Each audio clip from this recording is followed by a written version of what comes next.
So you think there's a market crash coming, home prices are not stable, and owning a home is no longer affordable? Well, stick around on this month's National Housing Market Update so I can help you stay current in what's happening in the market and what the top economists are saying is really going to happen when it comes to what people are talking about with this housing bubble.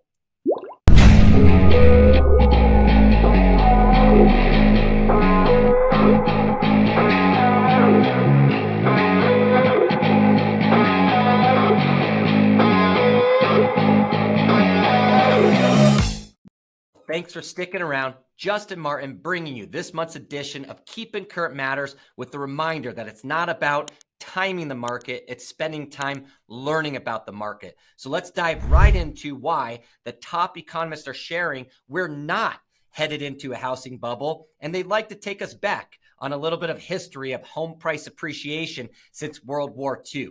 As you look at the historical data, you can see that since 1945, only one time has home prices not appreciated due to the fact of poor lending practices. Now, this goes back to a time where people were taking ninja-like applications, meaning no income, no jobs, no assets, and it might be hard to believe, but yes, some people would overinflate how much money they make, how good and stable their job is, and what they really own in order to go out and get what they would want. And that was very bad lending practice that led to a lot of people saying, you know what, we don't think we want to have that happen again. And we'll talk about that in a future slide when we cover cash out refinances. So let's dive right into what we've been talking about over the last couple months and following, which is the forbearance numbers continue to edge downward.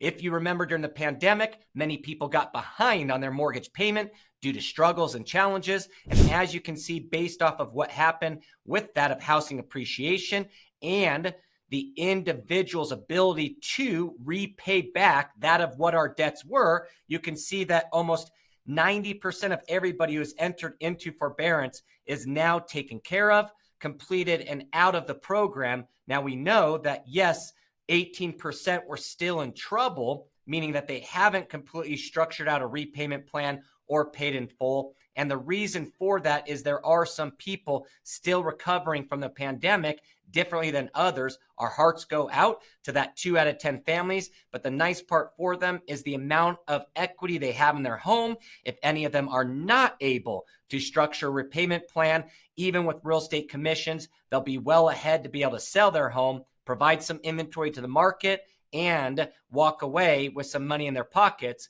as they move onward with their next housing adventure.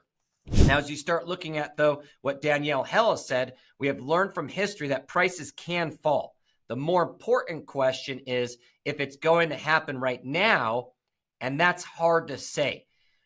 When you look at the chief economist of Realtor.com, what they're saying is that we have to make sure we use statement of facts, which is that prices can fall. However, when you look at why they fell, it's nothing like the early 2000s, which is product risk and borrower risk. What we mean by that is the borrowers are not willing to risk as much right now, as well as though the products that are being offered to them are much less risky as well. And what we'll talk about, well, why is that? You can see when you look at the foreclosure activity at an all-time low is that U.S. properties with foreclosure filings, you can see over 1 million in red, down to 78,000 in Q1 of 2022. So historically, we're seeing very little foreclosure activity, and a lot of that is due to the equity that has remained in homes, which is why the question of what will happen with home prices is so important, is because prices dictate safety or the ability for people to have options as we move forward with what we do need to say, which is changing times, a little bit of less stability or predictability, but we can use statements of facts from the past and then measuring what's happening presently to hopefully have a good prediction of what's happening in the future. And as you can see here, lending standards are much tighter since our last crash. This is the volume of loans in billions that were given with a credit score to people of less than 620. So again, as you see what happened in 2003, 4, 5, 6, we're going to talk a lot about that today. So that way when we cover crash, most likely not. If anything, nothing showing signs of, but there were a lot of signs being showed in the past when it came to that of the type of loans, no income, no job, no asset needed, let's just give you money, and that to a lot of people less than a 620 credit score. And as you also look at what this stat displays is you can see the mortgage debt is not a challenge. So when you look at the household debt as a service ratio for mortgages as a percentage of the disposable personal income, we are actually not carrying as much debt now as we were in the early 2000s. So again, people are carrying almost half the debt as they were back then, which is also what leads to a lot of people having the ability to take advantage of whatever happens to their situation, having the ability to overcome it based on their personal situation and that of the programs available out there, especially making it more difficult for people to apply and or receive loans who are not able to pay them back. Let's also look at mortgage payments virtually unaffected through the difference in that of cash out refinances. We shared we would discuss today. You can see in 2004, 5, 6, 7, 8, the change when people actually cashed out their refinances in the current homes they had to buy jet skis and vacations and timeshares.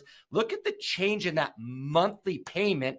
Also with adjustable rate mortgages was $3,000 a month, $4,000 a month. That's a lot of a difference in a person's ability to actually repay the loan they took out. This is a very important slide for a lot of us that I think we should time out for a moment, especially real estate professionals sharing with consumers. You can see that in 2020 and 2021, because of how low rates were, people who cashed out were not taking out a lot of money to incur more debts. They were actually applying them to that of, you could see the monthly mortgage payment only changed $66 a month or $34 a month.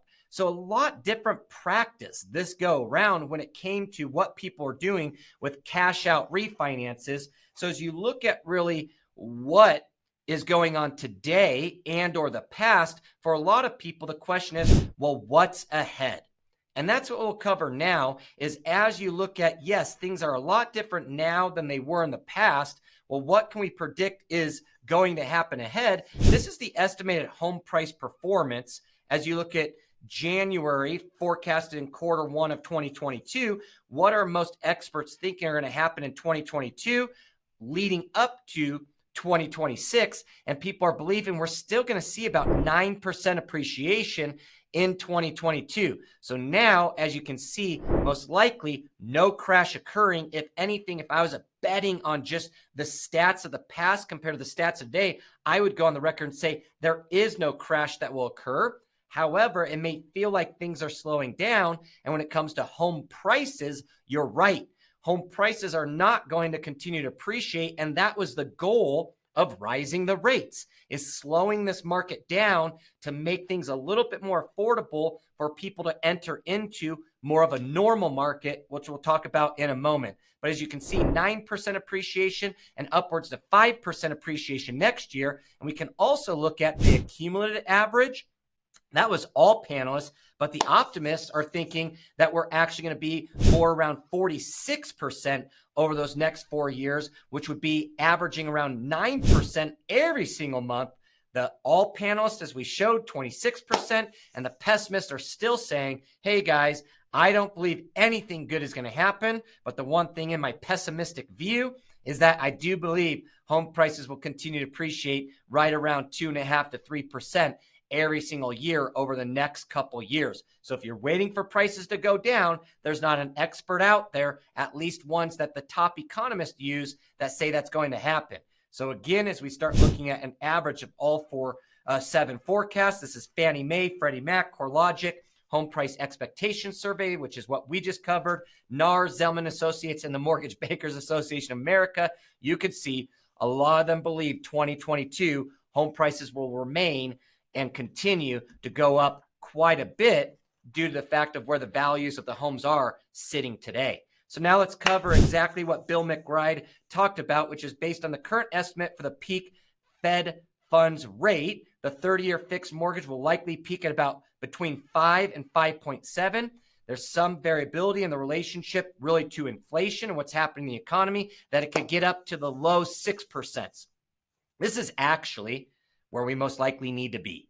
We need to hover around a healthy mortgage rate, so then that way people take advantage of real estate as a long-term investment and an opportunity for many people to enter. So as we were looking at what's going to happen with prices, rates, as you guys know, we have never seen prices decrease except during the housing crisis as a relation to rising rates. Rising rates are usually a good sign in the economy, and the goal this time was to slow some things down, especially that of what was happening to overall prices. But a slowdown is much different than a crash.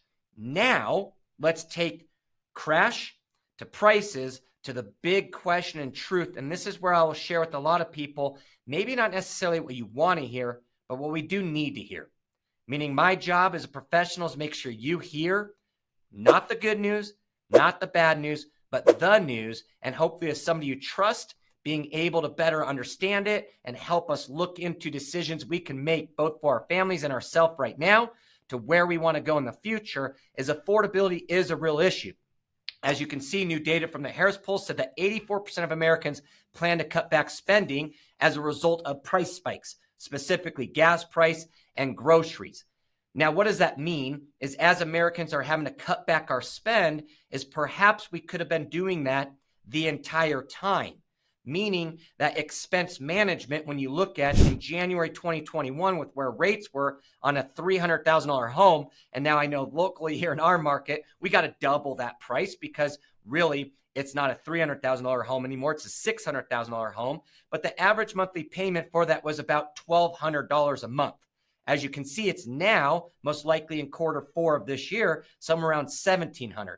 Let's just assume that interest rates go up to about 6%. It's probably more like $1,800, which is the difference of about $600 a month. But what is it that maybe costs $600 a month now that a lot of people have is a new car payment.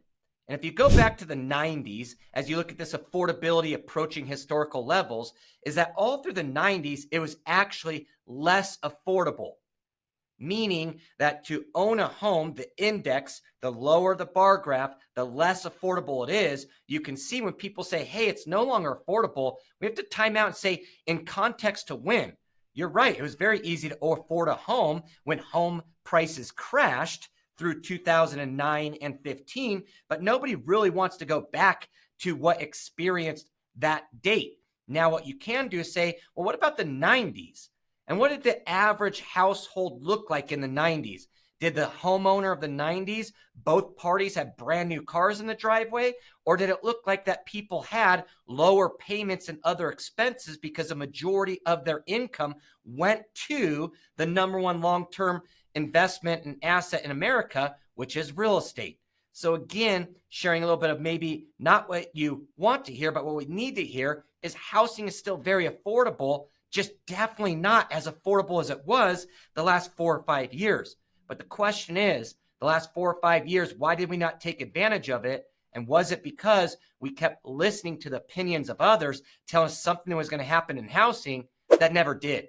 And so again, it's even more important now to make sure that we are spending time learning about the market. So thank you to everybody who watches, subscribe. I'll continue to make sure that you get the most relevant information, not the good and the bad, but I'll bring you exactly what it is so that way you can make better decisions for your family. And going back to what we maybe need to hear versus want, you could see because there's a difference in where wages have grown to that of the additional monthly items outside of shelter, is that what they're saying is that for most people, the consumer is going to have to look for a home that's somewhere around $40,000 cheaper than where we were the last couple of years. As rates rise, what that really just means is you might not get as nice of a home or as close to the exact location you want to be, but it's still very affordable and you can still get a home. The important part is, what value do you see in a home? And is it the value that should have been discussed that we really didn't talk about over the last couple of years? Because for so many people, it was that of the haves and have-nots, meaning those that went risk, which really it wasn't a risk when you look at the data, but they said, I'm not listening to the buzz or the headlines. I know the market's going to remain strong, is that I'm going to invest in real estate. And guess what? They have received a lot from it. The people that have not are in a more difficult situation. But if we go all the way back to the 90s, again, what it's about is investing in an asset that's going to appreciate. You're paying down monthly, and in return, you'll use that equity for many things in the future, both that of being maybe the dream home you've always wanted to have, but also to handle some of the challenges that are unforeseeable, not only in different markets, but in all of our lives. So as we start looking at, do I have relevant market opinion based upon facts, or am I continuing to listen to headlines?